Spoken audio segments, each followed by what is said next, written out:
Hello everyone, my name is John Bussart. I'm an HPE Business Transformation Center engineer for Ingram Micro. I help support servers, blade systems, storage, as well as networking technology solutions from HPE. In my videos, what I like to do is show you a slide from a popular PowerPoint and then demonstrate to you what that means within a management interface. Today we're going to do something a little bit different, and we're going to introduce the Aruba Instant On series of 1930 switches. And we're actually going to do an unboxing today of the 24+4 PoE flavor of the switch.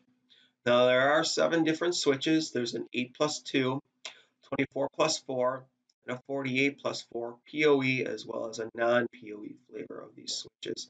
So whereas the extra 7th SKU come from, the 24+4 has both 195 watt as well as 370 watt flavors of power for your PoE budgeting in your environment. So you can pick and choose that. Like I said, we're going to do an unboxing of the 24+4. Now the extra +2 and the +4 allow you to put in SFPs. You can put in 1 gig, but generally speaking, I suppose I'll see people putting in 10 gig SFPs into those slots, so we can get an uplink from this at speed of 10 gig Ethernet. Now there are 2 management modes for this. There is a cloud-based management mode, which you can manage it through the mobile app that works on iOS as well as Android, or you can go up to ArubaInstantOn.com and manage this through the web interface up there within the cloud. Now there is no subscription that is needed to be purchased for this cloud-based management solution. Once you get the product, you're allowed access to that forever. But you can manage this locally as well if you want to. This is something that's a little bit different than the Aruba Instant On series of access points. The access points, you can only manage them from the cloud or from the mobile app. With these switches, you can do a local management through the IP address or the DNS name maybe you set on the switch. And through that interface, you're going to get a more comprehensive list of things that you can do and configure on the switch. So keep in mind that this series of Instant On products, whether it's a switch or an access point, it's really tailored through the SMB space. And what they're looking to do is give people with little or no IT experience the ability to do some pretty amazing things on these boxes through the cloud interface of the mobile app. But if you need more, you need to do more fancier things, the local management is something you can do. For example, this is a layer 2 plus smart managed switch. Through the local interface, you're going to have the ability to do things like static routes and stuff like that.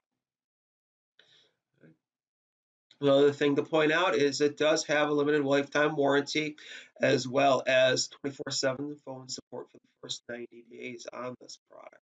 So it's a nice little switch, easy to manage, but it also allows you some more comprehensive stuff if you want to.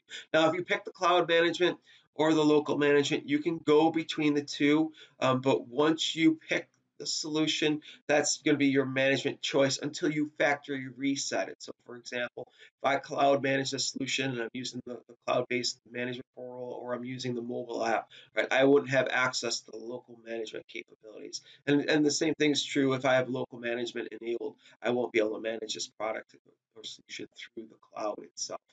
Right, so, but again, we can pick one, we can try it out. If we don't like it, we could factory reset and try the other if we felt like it. So with all that being said, let's go through the process of unboxing this switch.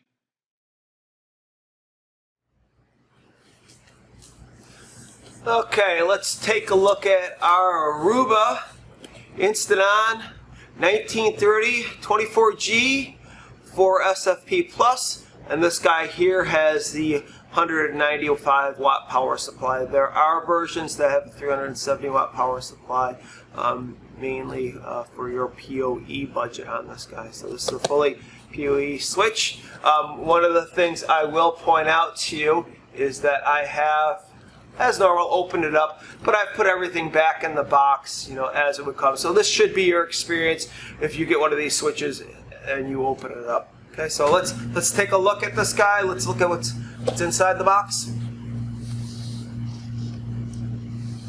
All right, so right off the top up here, we do have some documentation.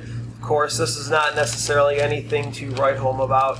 It's just some safety compliance information. Obviously, any real manual nowadays is going to be up on the website. And here's that little start here guide, but there really isn't much inside there, and it's printed in a few different countries. All right, we can see the nice new Instant On logo on top. Over here, we have some mounting hardware. So you could certainly put this on a table if you want, so you can break these apart. These are the feet if you want to place this on a table. So certainly this product is for SMB clients who may not use a rack, so this would be a good way to mount that on a table. Other things we have in here is some screws, as well as a couple of rack mounting ears, and those will go to the sides of this switch and screw in, so you can put it inside of a rack if you so choose. Over here we have our standard power cable. So this is just a normal NEMA power cable. Nothing to write home about here. One of the things that was interesting, some of the switches you get will have the little notch there.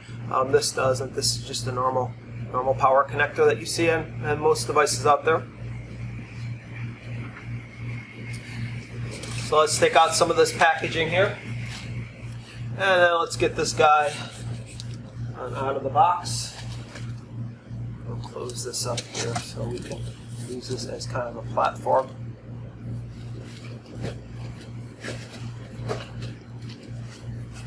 Alright, so we'll get this off over here. So we'll also pull this off back here.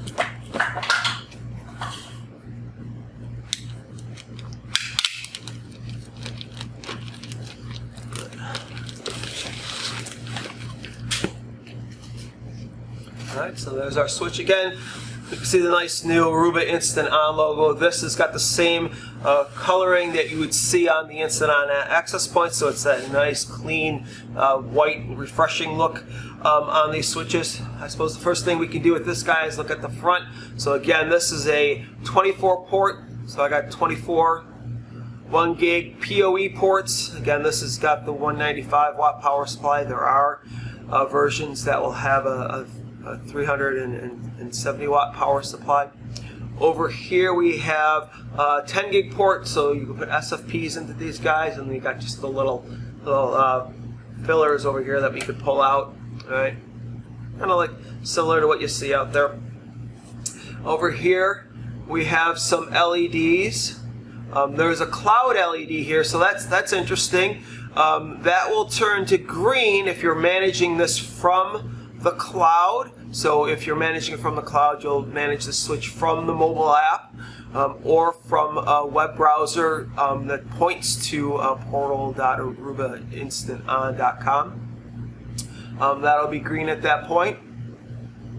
If it's not, it'll turn off, and you'll manage this locally. So you get a local DHCP IP address. You can make it static, but then you can manage this through a local web browser. And if it's amber, it just means it's waiting to get set up. There are some other LEDs over here. There's a UID light, network connectivity light. There is a speed light as well as a PoE, as well as a mode. And down here is the reset button. So if you want to factory reset this guy, obviously you can pull out your favorite paper clip, push it in there, and then you can reset this guy. Now over here, we can see we have a fan, so the fans are side. They pull from the side. Right here you can see the rack mounting hardware where that goes, and that again would be this guy would mount to there. We can look at this side as well, and again we see the other rack mounting space here. And again we can look at the back of this guy as well. So we have a little sticker over here we'll pull off. Right, so again this has got the standard power connector, and we've got some serial number as well as MAC address information for this guy. So that is kind of a quick tour of the Aruba Instant On switch. I hope you found this video helpful, and please stay tuned for more videos.